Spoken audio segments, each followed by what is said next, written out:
where you are now.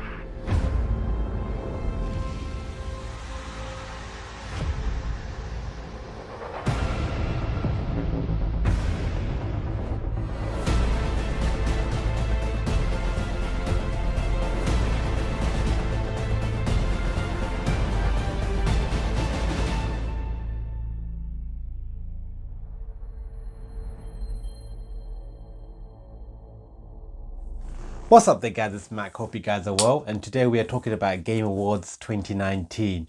Now, I've actually never watched the Game Awards before. This was actually the first time I actually watched it, and I just thought it was really cool because it had so many cool announcements and a lot of world premieres. It felt like an E3 mixed in with a sprinkle of awards, and I understand that people are like, well, they didn't spend enough time on the awards and a lot of it was pre-done, as in they knew that the awards were going to them beforehand. I understand some of that, and some of them were done live on stage, the results. But you gotta remember, a lot of these were like so many different tiny awards all over the place, and there's so many different styles of types of awards. It's not as clear cut as you would if it was like for a movie or for a music award. So they kept it interesting. They had Green Day playing. They had a live orchestra playing awesome music from different games.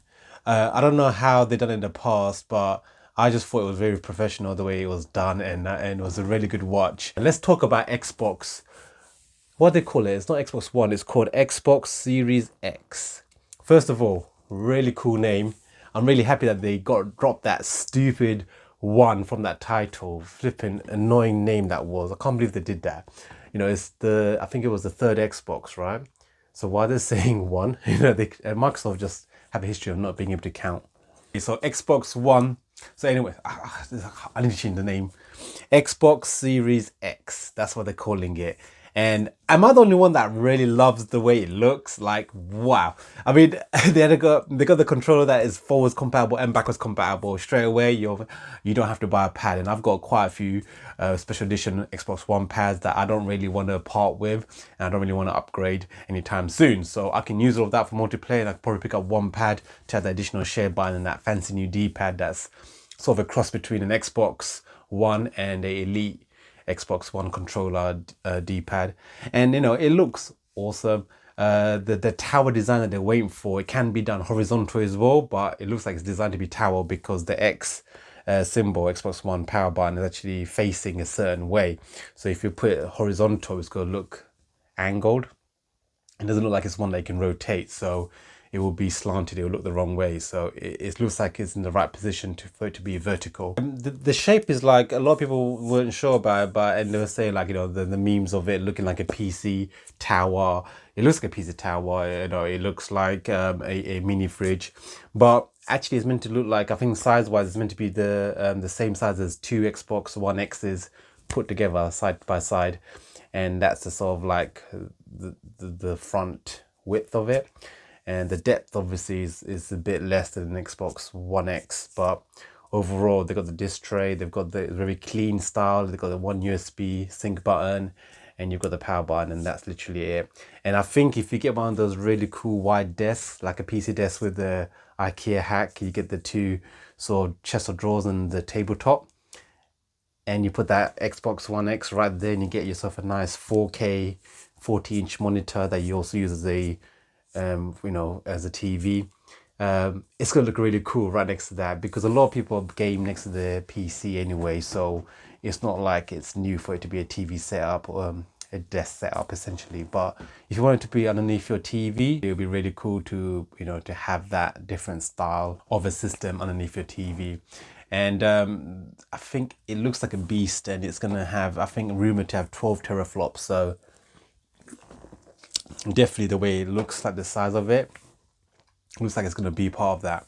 Now this rumor about this is the Anaconda, I think, and the Lockhart being the cheaper model. And you know, that's what the entire Scarlet project is all about. They're going to have two styles, I think, and the name sort of suggests that, you know, you've got Xbox Series X, which is obviously leading off the Xbox One X and the top end model, and dropping that one because that was just pointless of having that one there in the first place. Bit less of a tongue twister. Xbox One X was more of a tongue twister. Xbox Series X is a nice change and it freshens it up. And I think, they're not going to do Series Y, X and Y, but they're going to go with the S name, I believe, because the S series was the new one that they came out with, and it was like the mid-range one with the HDR drive.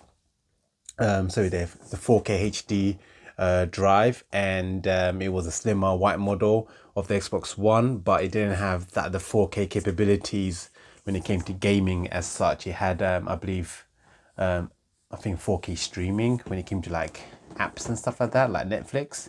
So them advertising the top end Series X as this mammoth beast, I think they're going to also come out with on E3, they're going to showcase their slightly affordable, maybe the lesser, lower priced model, which will be the Xbox Series S. And that's what I'm going with. And I think S, again, you can put it down to it being maybe a slim model, and that's what the abbreviation stands for, but it will probably be white and not black like the one, the S Series X.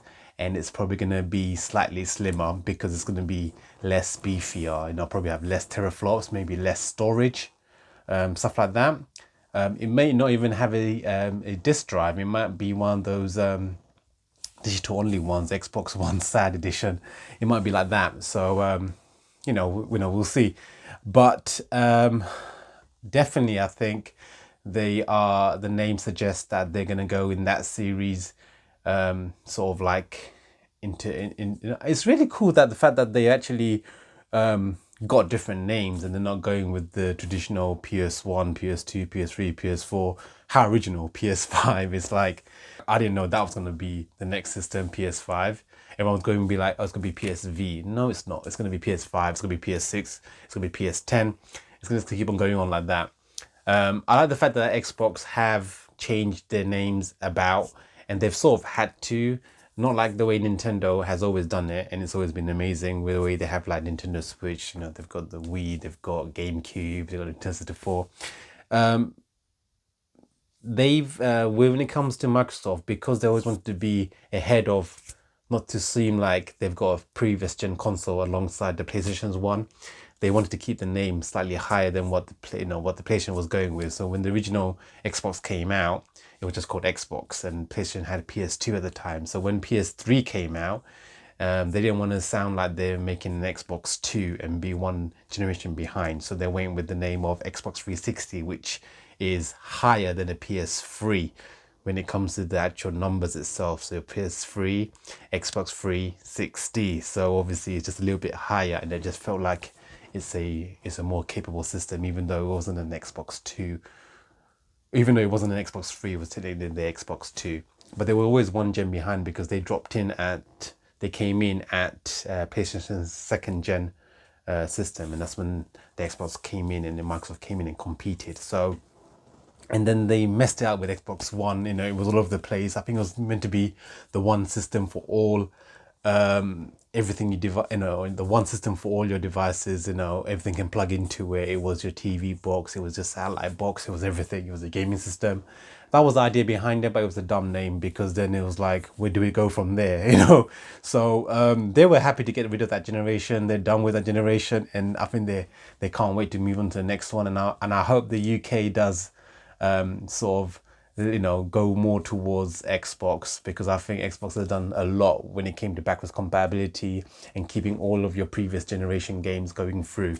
Like, they've got all my digital games that I bought, like Puzzle Fighter 2 Turbo. That was a sick game, and it sort of, but as I bought it digitally, it came through and I could play on my Xbox One for backwards compatible games. And I was like, wow. All those previous digital games that you purchased, they all go through onto your Xbox One, and it's becoming like the main system to have. So yeah, I'm really excited about this new system. It's definitely something that I would like to be more of a prominent thing when it comes to systems, because obviously, as you know, PS4 in the UK pretty much dominates, and everyone has a PS4, and it's getting a bit annoying because it's like everyone just just knows about PS4, and PS3 is offering, Xbox has always offered so much when it comes to backwards compatibility after they stumbled at the gate, but they've done a lot since then, and yeah, it hasn't done well overall. But I hope they give Sony a bit of a run for their money this generation that's going to come up, and that way it'll be a bit more of a fair, even battleground, and that way we'll have, the consumer will, the customers will benefit the most from that, because they'll be competing against each other to sort of give customers the best option, and that can only help. But anyway, I'm excited for the Xbox One X. I just can't. I need to change that. I'm excited for the Xbox Series X. Definitely really cool that they changed the name up. I actually like that name. It's really cool. It sounds like a bit of like a different model of sports cars that they're going with. So it sounds really cool. But I'm just glad they dropped that one number. I hate that one. And yeah, looking forward to it. I'm definitely gonna pick that up eventually. I got an Xbox One X, so I'm actually happy with that. And everything's backwards and forwards compatible, so all my Xbox One library will also go over to the Xbox Series X, so shouldn't be an issue. And I will probably wait for a special edition to come out. But man, if they release a really cool Halo Infinite edition console, I don't know, man. But definitely they're going to have a slimmer model. It's going to be white probably. It's going to be Xbox Series S, and it's probably going to be slightly smaller and cheaper as well. But I'm interested to see what the price is of this Xbox Series X, because they haven't revealed the price.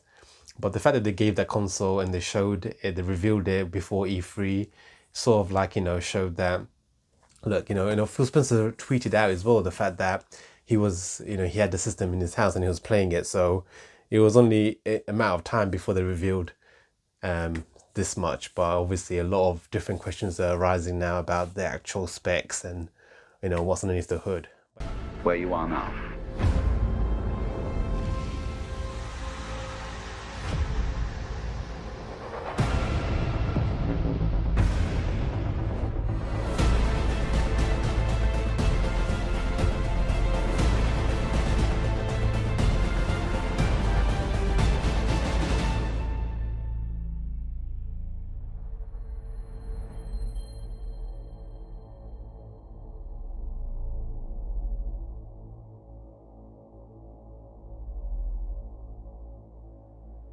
One thirty was the pre-show, and then 2 o'clock in the morning in the UK, that's when the main event started, and it was almost like 3 hours. So I watched, I think, about 1.5 hours of the show, and then the rest of it I watched during like my breaks at work and stuff like that. So it was cool. I pretty much watched it over the course of the day, throughout the day, the rest of it pretty much. But the initial 1.5 hours I watched it live when it came out on YouTube.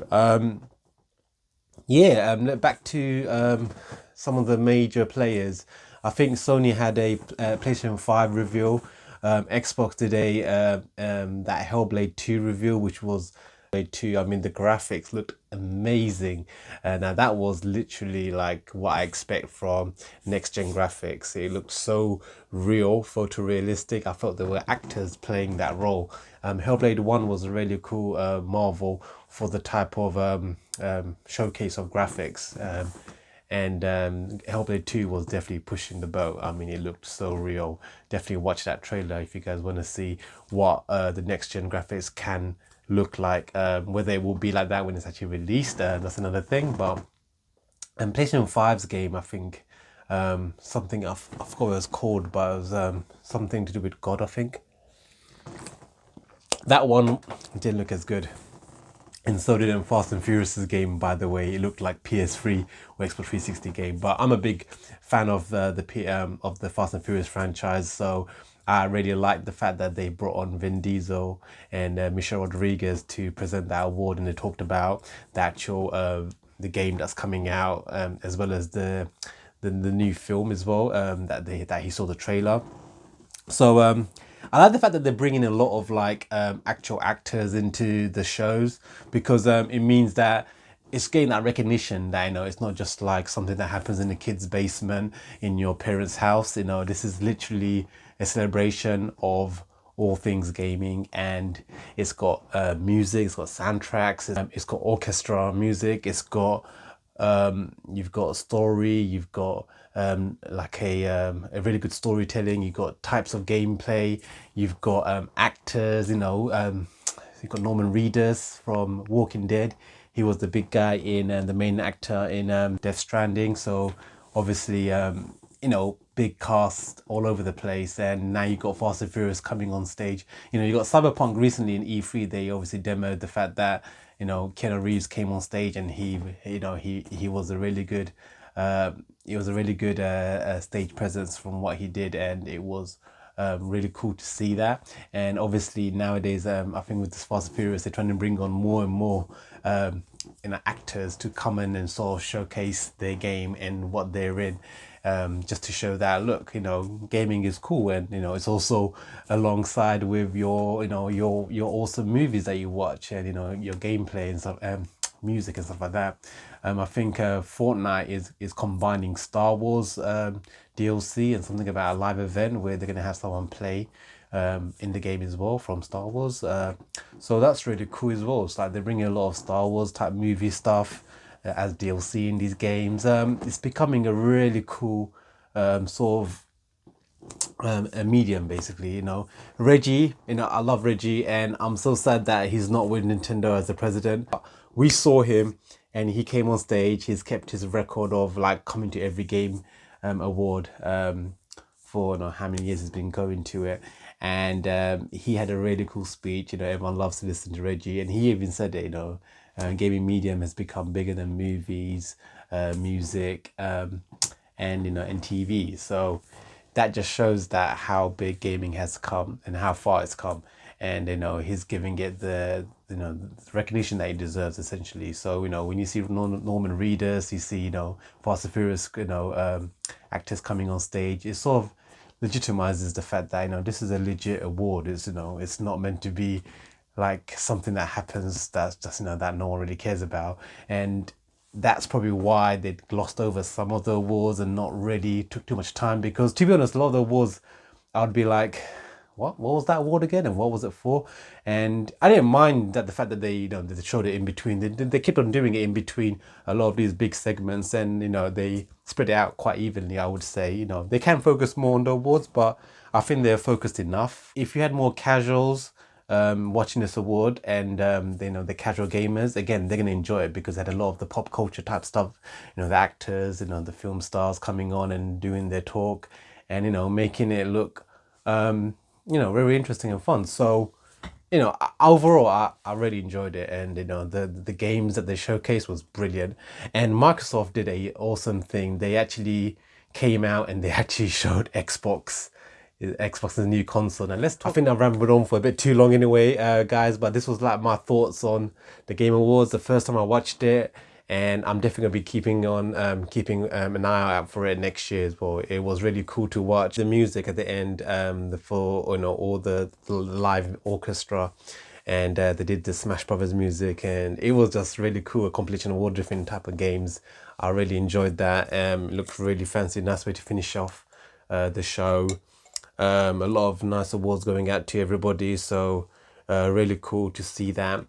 And can't wait for the next one. And we've got E3 to look forward to as well. So a lot of these events are showing up now with game reveals, world premieres, and yeah, it's a good time to be in gaming, man. It's a good time. Anyway, guys, thanks a lot for watching. Do hit that like button if you enjoyed it. Don't forget to subscribe if you haven't. Really appreciate all of my subscribers. So thank you very much for that. Until next time, take care, guys. This is Mac. Peace out.